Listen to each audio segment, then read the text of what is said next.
I'm not thugging for me, I'm thugging for my family. I pay all the bills. You know what I'm saying? I feed my whole family. Wrong or right, I do. And I can't stop. The world lost Tupac Shakur after a brutal drive-by shooting in Las Vegas 3 decades ago. But when police arrived at his California home to secure his belongings, they discovered something unexpected in his garage. Hidden among his personal property were secrets that would expose the true depth of the threats the rapper faced. So, what exactly did police see that completely changed their investigation? A fatal night in Las Vegas. The evening of September 7, so 96, started with excitement and energy in Las Vegas. Tupac Shakur arrived at the MGM Grand Hotel with his entourage to watch the highly anticipated boxing match between Mike Tyson and Bruce Seldon. The atmosphere inside the arena was electric, as fans packed the venue to witness what they hoped would be an unforgettable fight. Tupac sat ringside, wearing a distinctive outfit and soaking in the crowd's energy.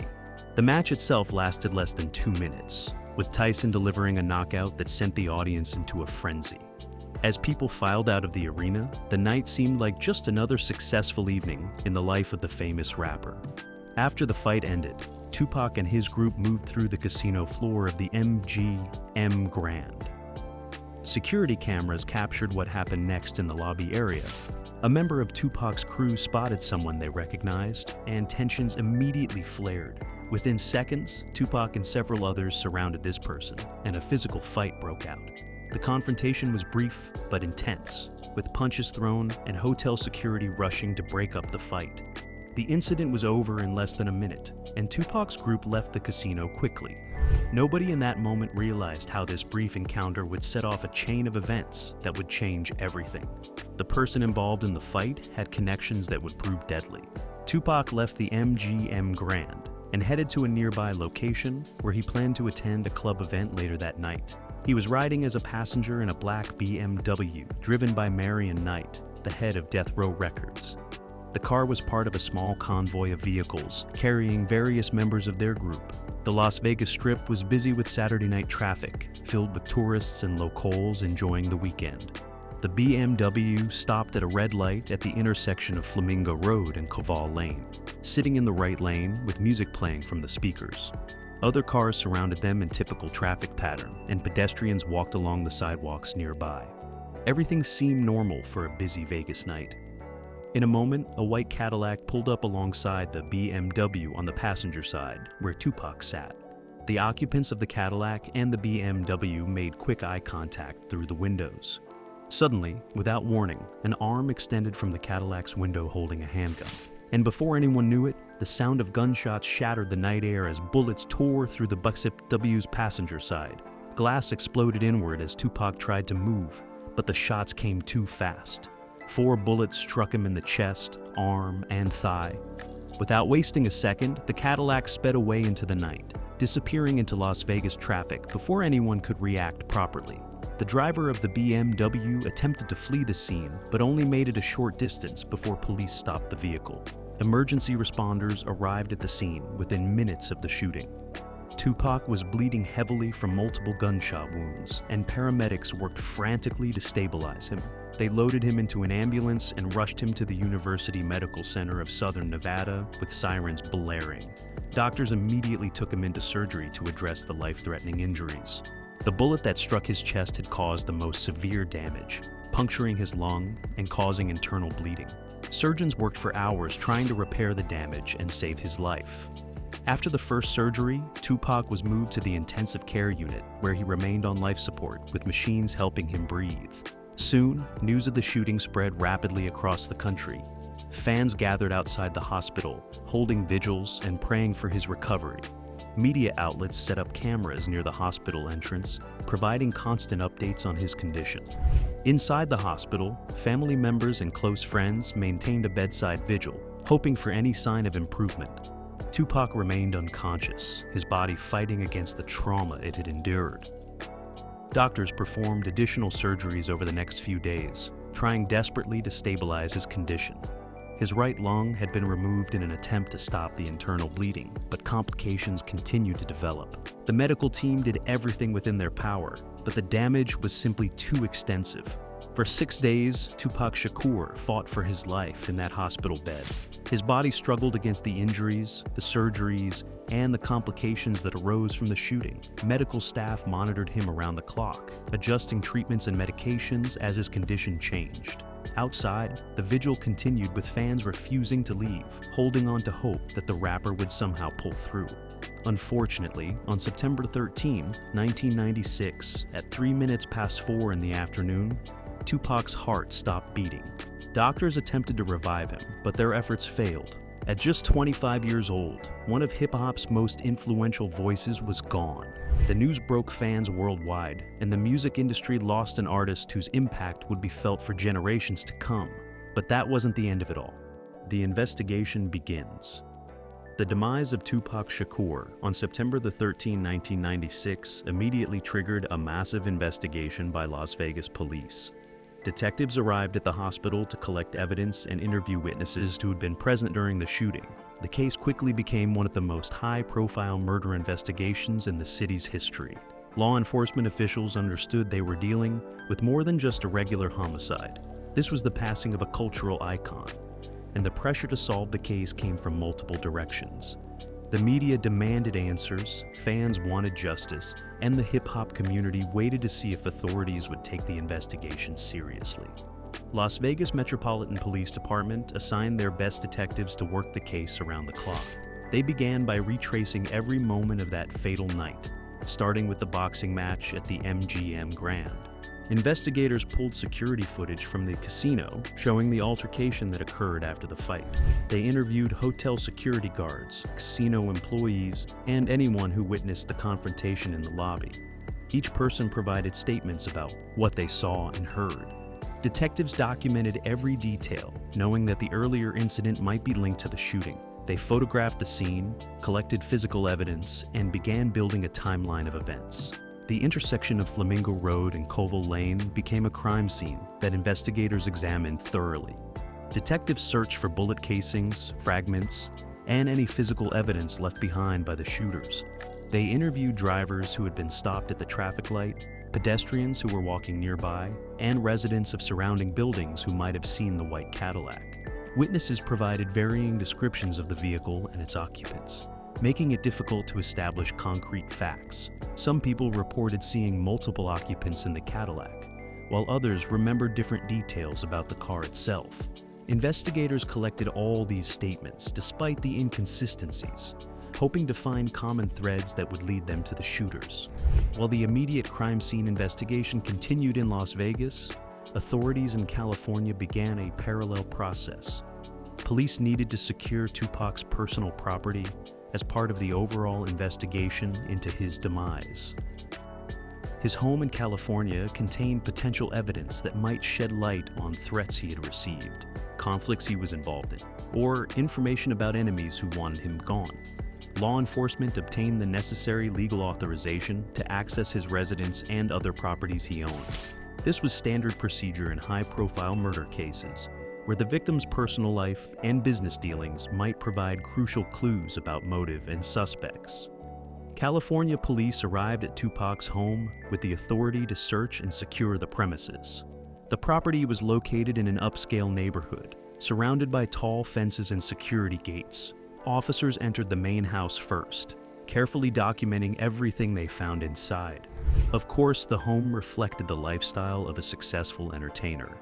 Detectives photographed each room and cataloged items that might be relevant to the investigation.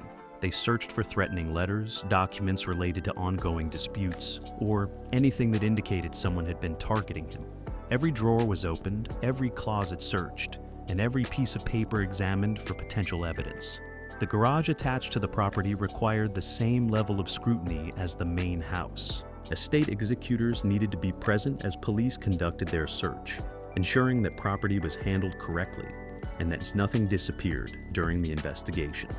The garage was separate from the main living area, accessible through a side door and a large rolling door that faced the driveway. Before entering, officers prepared their cameras and evidence collection materials. They understood that garages often contained items people wanted to keep private or separate from their main living spaces. In celebrity cases, garages frequently held valuable collections, personal projects, or business materials that provided insight into the person's life. The legal process surrounding Tupac's estate added another layer of complexity to the investigation. His mother was preparing to handle his affairs, but everything needed to be properly documented and secured first. Police worked alongside state representatives to ensure that items were cataloged correctly for both investigative and legal purposes. Every item found on the property would need to be accounted for, whether it became evidence in the case or part of the estate inventory. This dual purpose meant that the search took longer and required more detailed documentation than a typical investigation.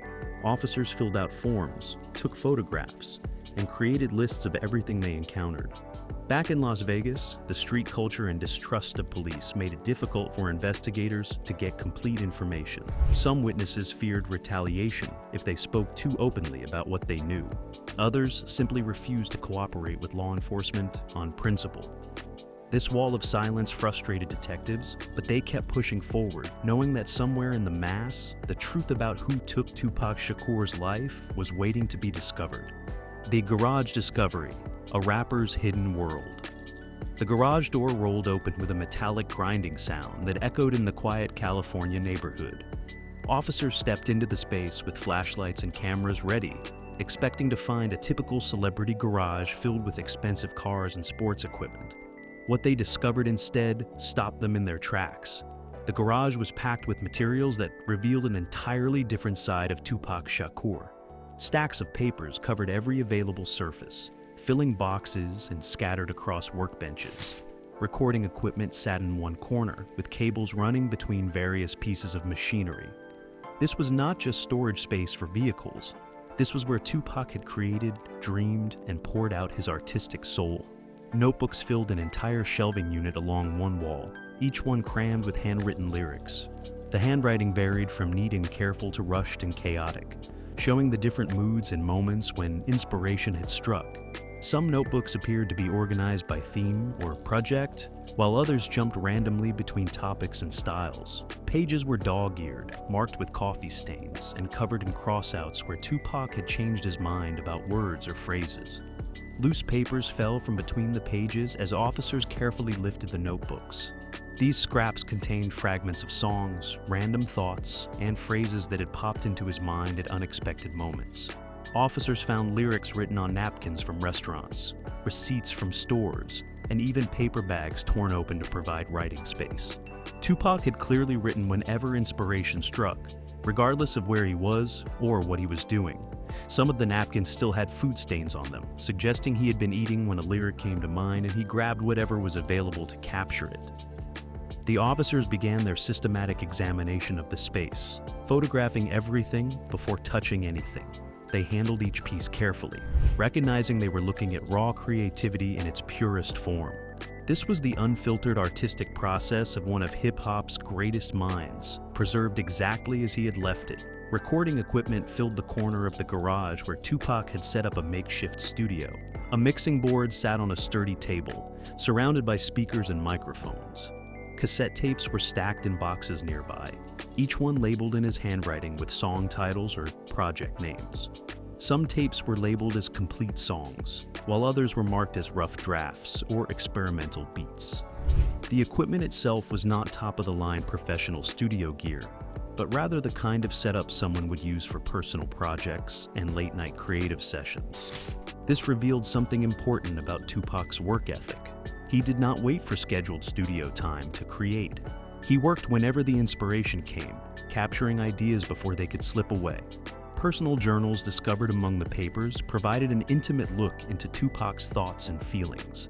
These were not lyrics meant for public consumption. These were private reflections written for himself, exploring his fears, hopes, and observations about the world around him.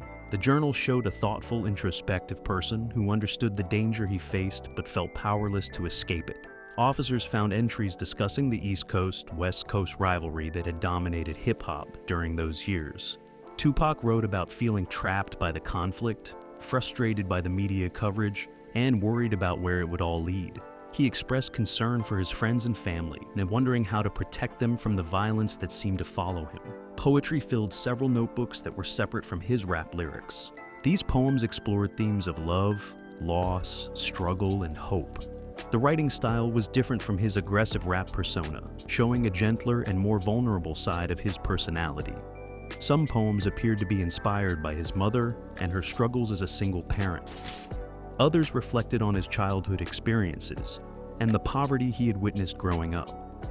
The poetry revealed that Tupac saw himself as more than just a rapper. He was a writer who used multiple forms of expression to explore the human condition. Plans for the future emerged from documents scattered throughout the garage. Tupac had been sketching out ideas for albums that would never be made, film projects that would never be shot, and business ventures that would never launch. One notebook contained detailed outlines for a concept album exploring themes of redemption and change. Another had notes for a movie script about young people trying to escape gang violence in Los Angeles. Business plans for a record label sat in a folder, complete with handwritten notes about artists he wanted to sign and promote. These documents painted a picture of someone who was not content with his current success. Tupac had bigger dreams and specific plans to achieve them.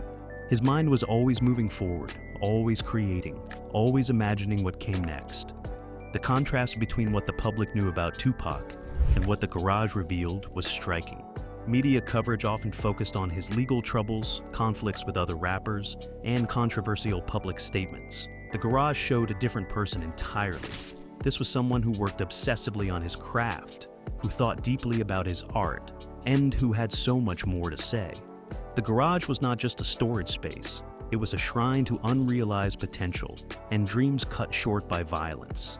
Items that told his story. The vehicles in Tupac's garage represented more than expensive toys collected by a wealthy entertainer.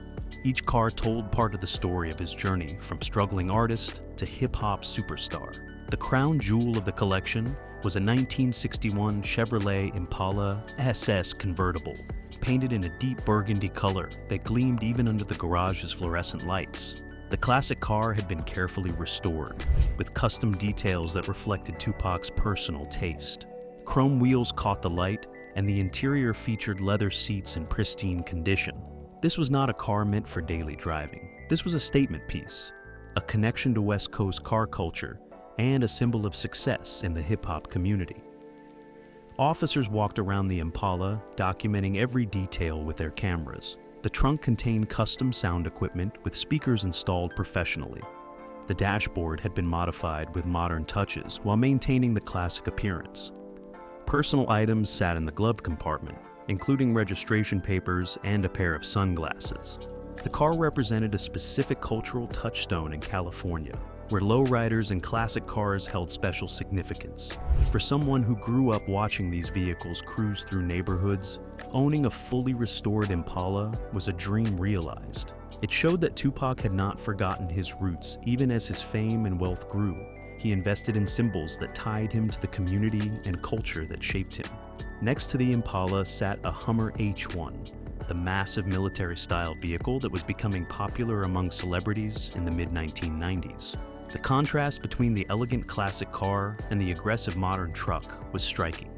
The Hummer was painted black with tinted windows that provided privacy and security. This was a vehicle designed to make a statement about power and presence. The interior was spacious and comfortable, equipped with a premium sound system and luxury features. Officers found maps in the door pocket and receipts from gas stations, showing this was a vehicle Tupac actually used regularly. The Hummer represented a different aspect of his personality, the part that needed to project strength and protection in an industry and lifestyle filled with threats. Beyond the vehicles, the garage contained boxes filled with jewelry and accessories that documented Tupac's rise to fame. Gold chains lay tangled in a container, each one thick and heavy with elaborate pendants attached. Some pendants featured religious symbols, while others displayed his stage name or record label affiliations. Diamond-encrusted rings filled a smaller box, including pieces designed with custom engravings. Officers carefully inventoried each item, noting the craftsmanship and estimated value. These pieces were not subtle or understated. They were designed to be seen, to announce success, and to reflect the aesthetic of hip-hop culture at its peak. Each piece of jewelry represented money earned, success achieved, and status within an industry that valued visible displays of wealth. Designer clothes still hanging in garment bags showed shopping sprees that Tupac never got to finish. The clothes revealed someone who cared about his appearance and understood the importance of image in the entertainment industry. But the unopened bags also suggested a life moving too fast, with purchases made quickly and stored for later without time to properly organize or enjoy them. Photo albums discovered on a shelf provided a visual history of Tupac's life and career. Family photos included images from his childhood, showing the journey from a young boy to an international superstar. The albums were personal treasures that nobody outside his inner circle had seen. They showed genuine moments of joy, friendship, and creativity that contrasted sharply with his public persona as a controversial and confrontational figure. Videotapes stacked in boxes contained footage that would prove invaluable to understanding Tupac's final years. These were not professionally produced music videos or television appearances. These were personal recordings shot by friends during studio sessions, backstage at concerts, and during downtime between professional obligations. Officers documented each tape's label, noting dates and locations when available. The tapes would eventually be watched by investigators looking for any clues about threats or conflicts. But they also served as historical documents, preserving moments that would otherwise be lost. The footage showed aspects of Tupac's personality that never made it into interviews or public appearances. Letters from fans filled several boxes, demonstrating the deep connection Tupac had with his audience. Some letters were addressed to him at his record label, while others had been sent to concert venues or radio stations and forwarded to him. Officers found letters that had been opened and read, with envelopes placed back inside, showing Tupac had taken time to go through his fan mail. Still, other letters remained sealed. The messages ranged from simple expressions of admiration to detailed stories about how his music had helped people through difficult times. Young people wrote about finding hope in his lyrics. Others shared their own struggles with poverty, violence, and discrimination. These letters showed that Tupac's impact extended far beyond entertainment, touching lives in meaningful ways. Investment documents showed interest in business ventures outside the entertainment industry. Tupac was building an empire, diversifying his income and influence across multiple platforms. The paperwork painted a picture of someone thinking strategically about long-term success rather than just enjoying the moment. Every contract, every business plan, and every investment document represented a future that would never come to pass. The evidence that raised questions. The most troubling discoveries in Tupac's garage were documents that painted a picture of a man living under constant threat. Officers found a folder containing security reports prepared by professionals hired to assess risks to his safety. These reports were detailed and specific, identifying individuals and groups considered potential threats. The assessments discussed his public feuds with other rappers, conflicts with gang members, and tension with business associates. Each report included recommendations for security measures, many of which had been ignored or only partially implemented.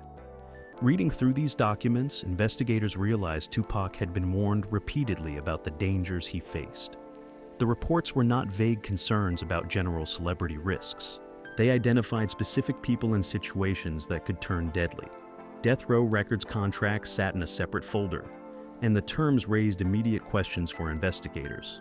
Officers examining the paperwork noticed clauses that seemed unusually restrictive for an artist of Tupac's stature. The contracts locked him into recording obligations for multiple albums with limited creative control provisions. Financial arrangements showed complex royalty structures where significant portions of his earnings went to the label. Lawyers would later analyze these contracts more thoroughly, but even the officers conducting the initial search recognized something was wrong. The paperwork suggested Tupac was trapped in agreements that benefited the label far more than the artist. This created a potential motive for conflict between Tupac and label management if he wanted to break free from his commitments. Financial records discovered alongside the contracts revealed money disputes that had been brewing behind the scenes. Bank statements showed large payments going out to lawyers involved in contract negotiations and disputes. Correspondence with accountants discussed concerns about missing royalties and unexplained expenses charged against his earnings. Tupac had been questioning where his money was going and demanding more transparency from his business management. Officers found letters he had written to executives at Death Row Records demanding audits and explanations. The tone of these letters grew increasingly frustrated and angry over time. Financial disagreements in the music industry could turn dangerous, especially when large sums of money were at stake. Personal correspondence found in the garage provided insight into relationships that had deteriorated in his final months. Letters and notes documented conflicts with former friends who would become enemies. Some correspondence involved other rappers in the East Coast scene, showing the depth of animosity that had developed during the infamous rivalry. The language in these exchanges was harsh and threatening, with both sides making statements that went beyond typical competitive trash talk.